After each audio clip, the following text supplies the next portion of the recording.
Hi guys, it's Carrie from Rockin G Farm.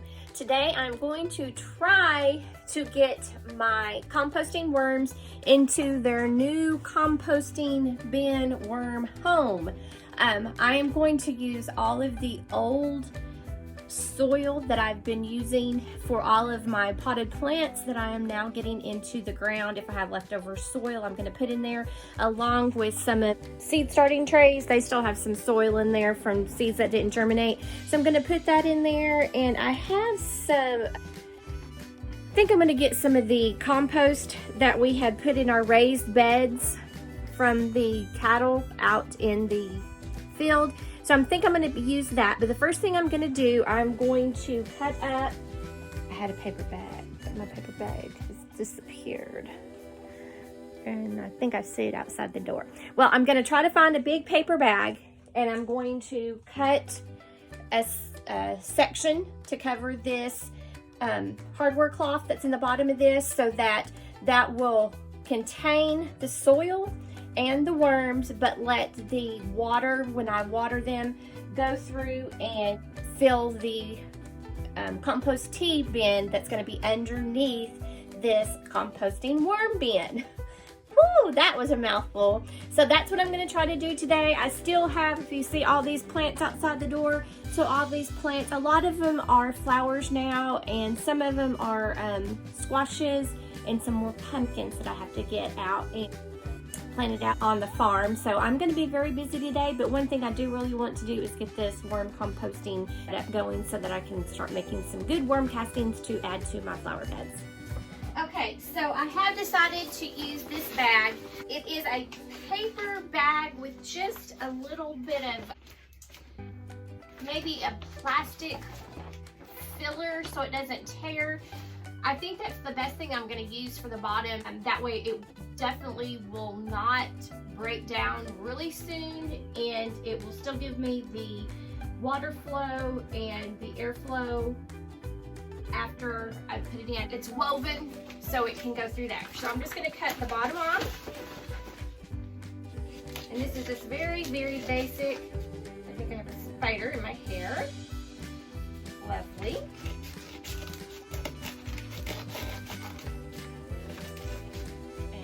Maybe it's not a spider because some spots over there.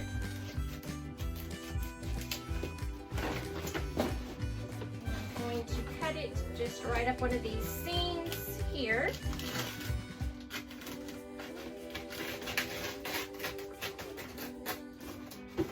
Just because it just needed a little more extra on the side of this.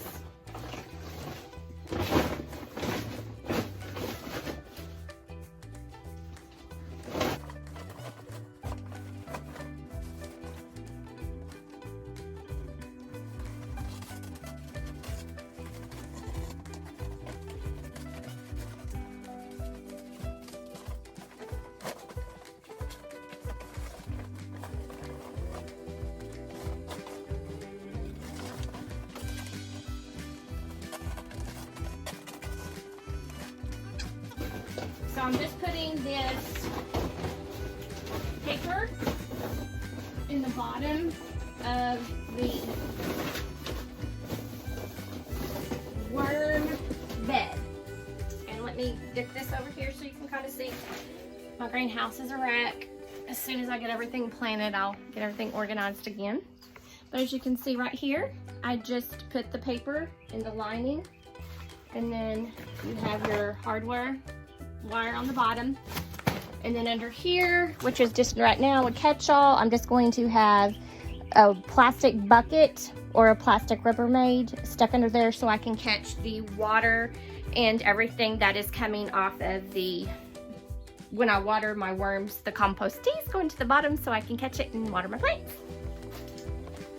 Okay, so now I'm going to make sure that I do have some good holes, even though, let me see if you can see this. This bag is really woven, and so it's not real tight.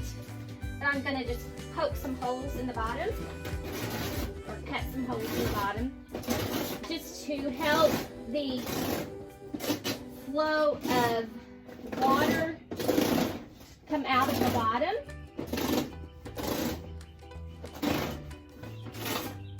I do not want to drown my composting worms. Yeah, we've got some good water. Straight up here. So I've got this can of seed starting mix that for some reason nothing germinated in this one or another one, or maybe one or two things germinated. So I'm just going to use this instead of throwing it away. I'm just going to pop this one in little bit. Watch it, here it comes. Come on. Yeah. I guess she doesn't want in. Okay, so I'm just going to pop this over into my worm composting bin.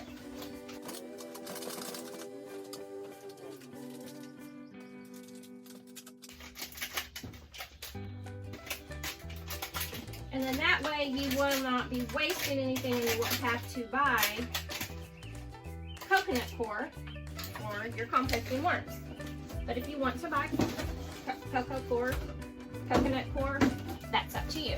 Some people do use the coconut coir. I'm not going to because I don't want to have to keep buying stuff. And where we live, you have to order everything. It's very hard to find products here.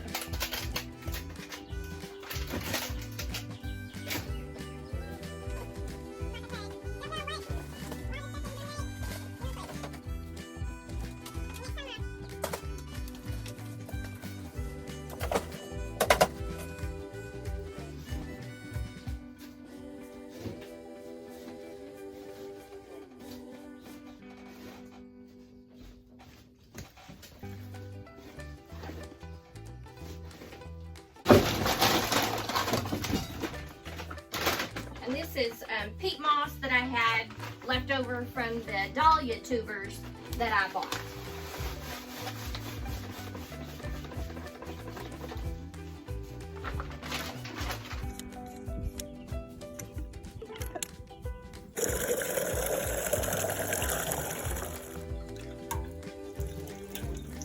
And we're just going to get it all moist. This is just fresh water from the tap.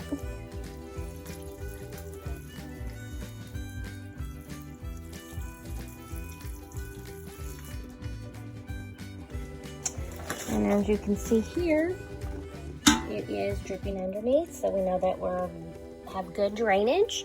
I do need to go and pick up a bucket to go underneath there. So right now, I think what I'm going to do, I'm just going to take all of this cardboard out of here. Okay, so now after I've got it wet, I'm just going to, we're going to put a lot more water on that. Just going to kind of mix it up.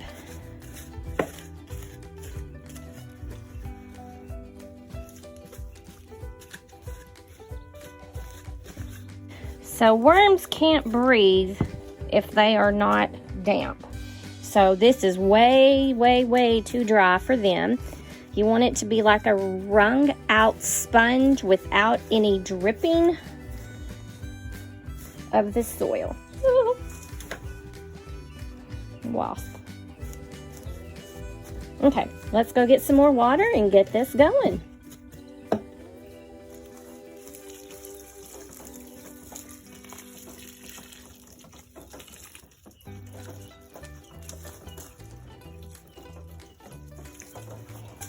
I did put some plastic bins underneath there right there for now until I can get a larger one just to try to catch some of that water so the bottom of my greenhouse won't get muddy. But we're going to continue to get this all wet. Okay guys, so I've got my bed ready for my worms.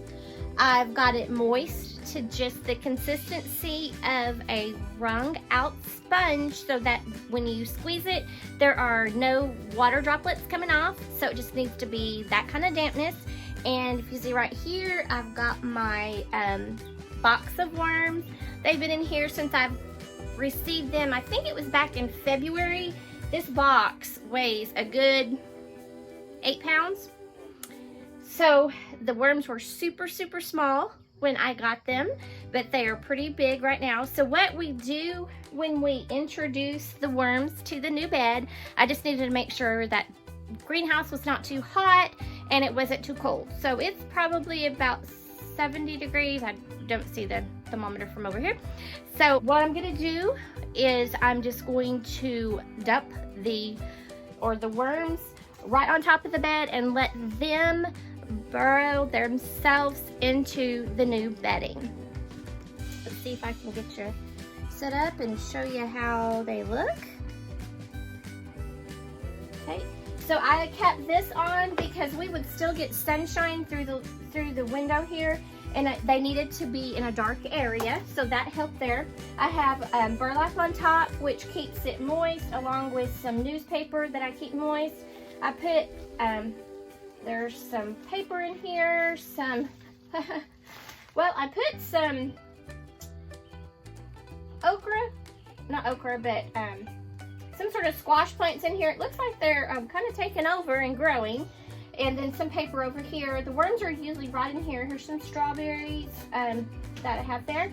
Let's go ahead, and I'm just gonna put the paper right over here in the back and the burlap there until I'm ready for it. Just gonna kind of just start dumping. And you see they're just all clumped up there. There's one. They were super, super, super tiny when I got them. Oop. There we go.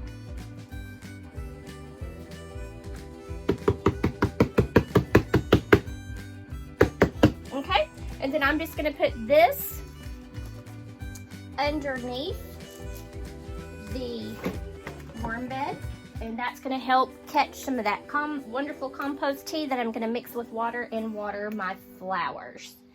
So right now, I'm just gonna set that right back up there and just kind of let me flip around and see if we got any worms in here to look at, because that is the star of the show.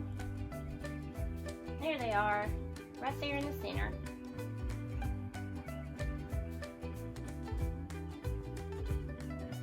There they are. And then now, because of the light, they're starting to burrow down.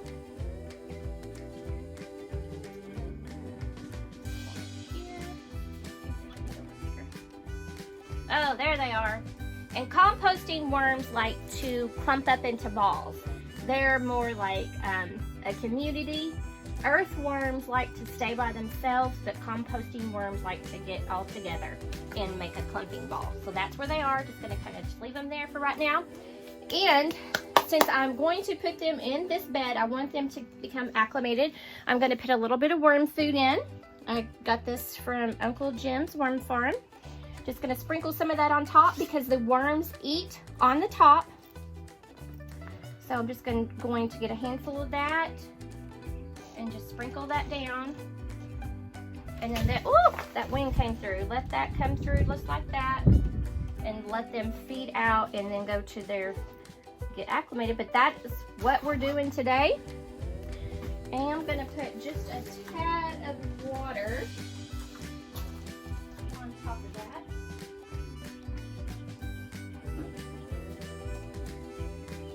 They stay on this food just to kind of make it a little pasty, so I'm just going to put a little bit of water on there and let that kind of drip with that.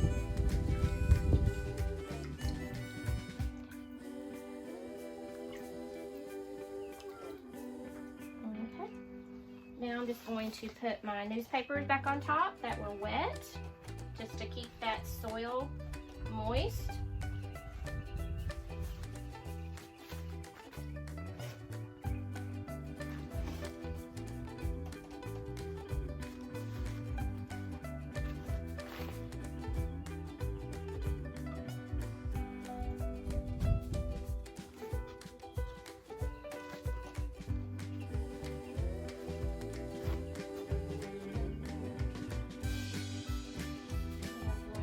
That I'm going to put some burlap. I need to get a bigger piece of burlap because that was made specifically to the plastic container that they were in originally. I'll wet this up.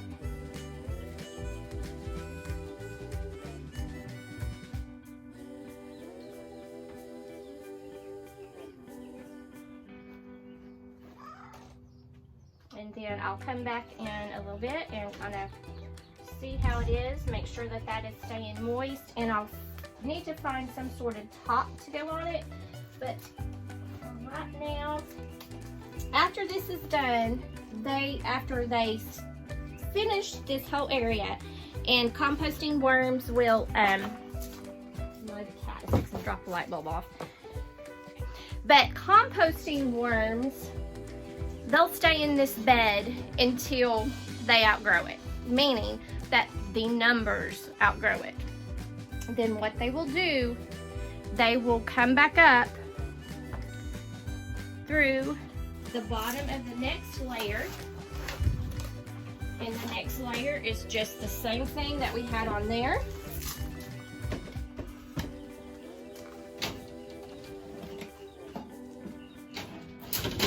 And this will also keep that cat out of my worms. So, you see that there? So the worms will stay in that bottom layer until they outgrow that layer by numbers, and then they will slowly start coming up through the wire, and we'll start adding more soil up here, and then they'll just come straight up, and that's how they'll migrate. And then we'll have another box and another box and another box, and then when they move from one box to the other one, we will pull that box out and sift it out for the worm castings, and then put it back into the pile to be filled up again by worms. So that's where we are. I am going to have to put something on top of this for shadow, and I think I might, well, we'll just put this on there for shadow. Oh yeah, that'll work. Get some airflow in there. There. We still have some airflow right here, but this is going to put the shadow of them thinking that they're outside in the dark, so that they won't come out the bottom. So when you do change your worms and you add them to a new bed, or you just get them, you want to make sure that you come out and check on them pretty frequently, because they might get kind of shocked a little bit and start trying to escape. So you'll need to go and look and make sure that they're not coming out the top, at the bottoms, or wherever. And then if they are, you need to know they didn't like something you did, and then try again. Usually the soil's too wet, the soil's too dry, the soil's too hot. But we've got it a pretty consistent temperature here in the greenhouse, and the soil is not sopping wet, and I've got food in there for them, so they're not going to be searching for food. So we'll just come back in a couple hours and check on them and make sure that everything is going okay. And I'm so excited to have some composting worms on my farm now, so that I can add those worm castings to my flower beds and my gardens.